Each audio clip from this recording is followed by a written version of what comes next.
সারা বছর বাঁধাকপি পাওয়া গেলেও শীতের সিজনে বাঁধাকপির টেস্টটা কিন্তু বেশ ভালো থাকে। আজকে বাঁধাকপির একটা দুর্দান্ত রেসিপি আপনাদের সাথে শেয়ার করলাম। যারা নতুন রাঁধুনি তাদের জন্য হয়তো বা হেল্পফুল হবে। ভালো লাগলে চ্যানেলটির পাশে থাকার জন্য চ্যানেলটি সাবস্ক্রাইব করে রাখুন। যারা চ্যানেলটি সাবস্ক্রাইব করে ফেলেছেন আপনাদেরকে অসংখ্য ধন্যবাদ।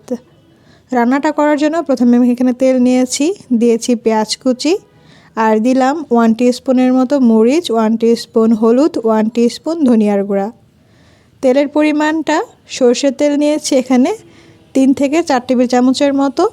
আপনারা তাইলে রেগুলার সয়াবিন অথবা সরিষার তেল দিয়েও রান্নাটা করতে পারেন। তারপর এখানে বাটা মশলা দিয়ে দিচ্ছি।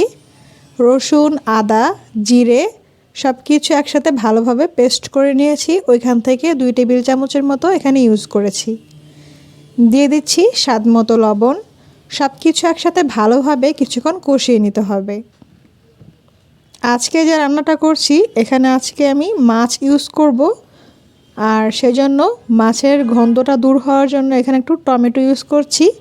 এতে করে কিন্তু মাছের যে আষ্টে গন্ধ থাকে অথবা মাছের যে গন্ধগুলো দূর হওয়ার জন্য একটা টেকনিক, সেটা হচ্ছে টমেটোটা ইউজ করা। আজকে এখানে যে মাছটা ইউজ করেছি এখানে আমি দেশি রুই মাছ নিয়েছি, ছোট সাইজের।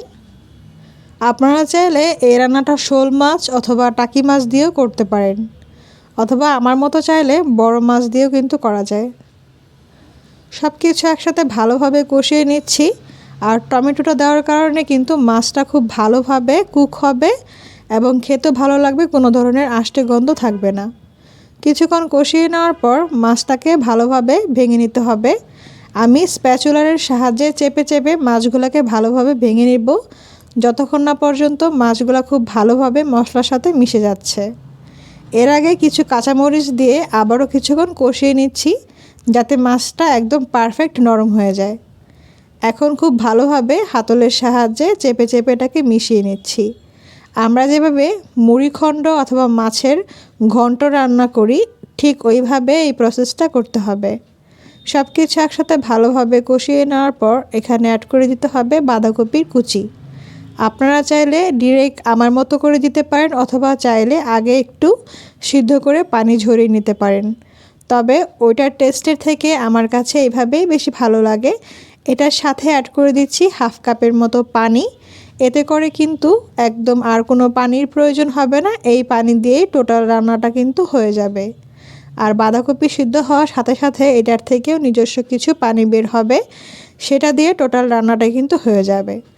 এখন একটু উল্টে পাল্টে নিচ্ছি, যতক্ষণ না পর্যন্ত এটার পানিটা শুকিয়ে যাচ্ছে ঠিক ততক্ষণ পর্যন্ত এটা রান্না করতে হবে।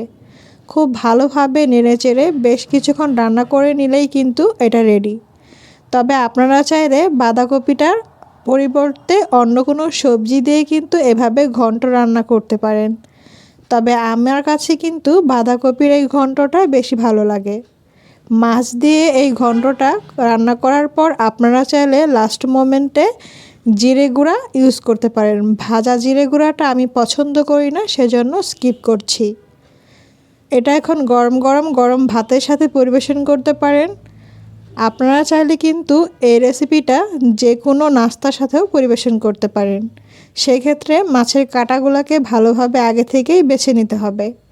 আশা করছি আজকের রেসিপিটি আপনাদের কাজে লাগবে। বাসায় তৈরি করলে অবশ্যই আমাকে জানাতে পারেন। আজকে এখানে বিদায় নিচ্ছি। আল্লাহ হাফেজ।